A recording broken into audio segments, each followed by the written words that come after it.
जिस तरह से ईडी की रेड हुई रावदान सिंह के घर, उसके बाद आज सुरेंद्र पवार एमएलए को अरेस्ट कर लिया गया। कहीं ना कहीं भूपेंद्र हुड्डा का नाम भी आ रहा है। ये तो भाजपा से मिला हुआ है भूपेंद्र सिंह हुड्डा, इसलिए अब तक बचा हुआ है। वो लोग लूटने के लिए शामिल हुए थे, वो काम करने के लिए नहीं। आज हमारे साथ हैं इंडियन नेशनल लोकदल के प्रधान महासचिव चौधरी अभय सिंह चौटाला। इंडियन नेशनल लोकदल और बहुजन समाज पार्टी का गठबंधन होने के बाद हरियाणा में 25 सितंबर को चौधरी देवीलाल जी के जन्मदिन पर रैली रखी गई है। उस रैली का क्या स्वरूप रहेगा, कौन कौन उसमें पहुंचेंगे, उसी पर बात करते हैं चौधरी अभय सिंह जी से। रैली बहुत बड़ी होगी। मुझे ये लगता है कि अब तक की हरियाणा की सबसे बड़ी होगी। कैथल की रैली हमारी जो थी उसने पिछले सारे रिकॉर्ड तोड़ दिए थे। अब क्योंकि हमारा और बहुजन समाज पार्टी का आपस में गठबंधन है, और ये एक ऐसा गठबंधन है जिसको लोग केवल ये नहीं देखते कि ये कोई राजनीतिक लाभ के लिए है, इसको एक सामाजिक गठबंधन मानते हैं कि इस गठबंधन से आपसी भाईचारा बहुत मजबूत होगा।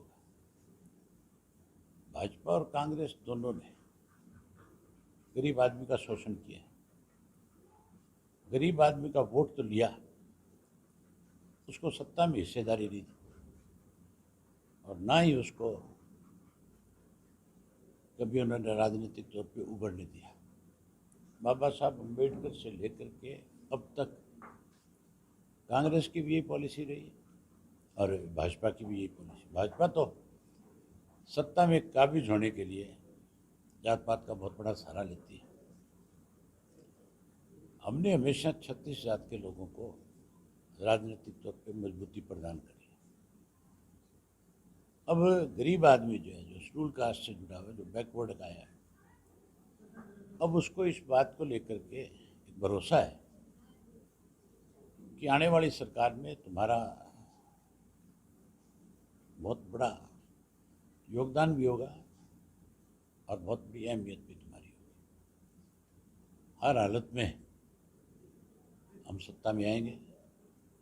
सत्ता में आने के बाद हमने जो वायदे लोगों के साथ किए हैं, उन वायदों को पूरा करेंगे। आपने कहा कि प्रदेश की ये अब तक की सबसे बड़ी रैली होगी, क्योंकि इनेलो ने अपने ही रिकॉर्ड तोड़े हैं। तो रैली में चौधरी देवीलाल जी को श्रद्धांजलि देने, उनको सम्मान देने के लिए कौन कौन से नेता? वो अभी तय करेंगे। इसके लिए अभी तक कोई तय नहीं किया हमने, किसको बुलाना है, किसको नहीं बुलाना है, क्या करना है। ये फैसला बैठ करके लिया जाता है। मैं ये अपने कार्यक्रम कर लूँगा, उसके बाद हमने अपनी स्टेट बॉडी की बैठक बुलाई है, उसमें तय करेंगे कि किसे निमंत्रण दिया जाए। तो सब इस टाइम वर्तमान में हरियाणा के जो हालात हैं, लॉ एंड ऑर्डर की स्थिति है, फिरौतियां मांगी जा रही हैं, सरेआम कत्ल हो रहे हैं।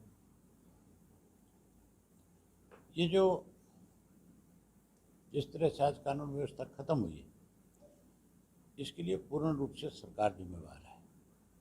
सत्ता में बैठे लोग जो है वो संरक्षण देते हैं ऐसे लोगों को, उसी की वजह से इस तरह के हालात आज बने हुए। मुख्यमंत्री आपने देखा था, सत्ता में आके गए थे। एक ऐसे व्यक्ति को पार्टी ज्वाइन करा करके गए हैं जिसके ऊपर इससे पहले वाले मुख्यमंत्री ने आरोप लगाए थे कि इसका तो पूरा परिवार ही नशे के कारोबार में शामिल है। उसकी तरफ भी इशारा करके कहा था कि ये भी नशा बेचने में शामिल है। एक मुख्यमंत्री बीजेपी का जो इससे पहले, जिसको ये अपना गुरु मानते हैं, वो तो ये कहता है कि ये नशे का व्यापारी है, और दूसरा जब मुख्यमंत्री बन जाता है तो कौन सी दोस्ती निभा रहा है, या इस प्रदेश के युवाओं को और जोखिम में डालना चाहता है, नशे के कारोबार को बढ़ावा देना चाहता है। ये बात सेशन आएगा अगस्त में, तब सेशन में पूछूंगा मुख्यमंत्री से। तो ऐसे लोगों को पार्टी ज्वाइन करा के तो सरकार सीधा सीधा संरक्षण दे रही है। दे ही रही है, आपके सामने नहीं है। आपने जब मुख्यमंत्री का पहले वाले का इंटरव्यू किया था, उसने क्या कहा था, हरीश ने क्या कहा है। इसके लिए तो आप लोगों को खुल करके, अगर आप चाहते हो कि हरियाणा में नशा खत्म हो, तो फिर आप लोगों को खुल करके वो दोनों की दोनों पोस्टें चलानी चाहिए और दिखानी चाहिए।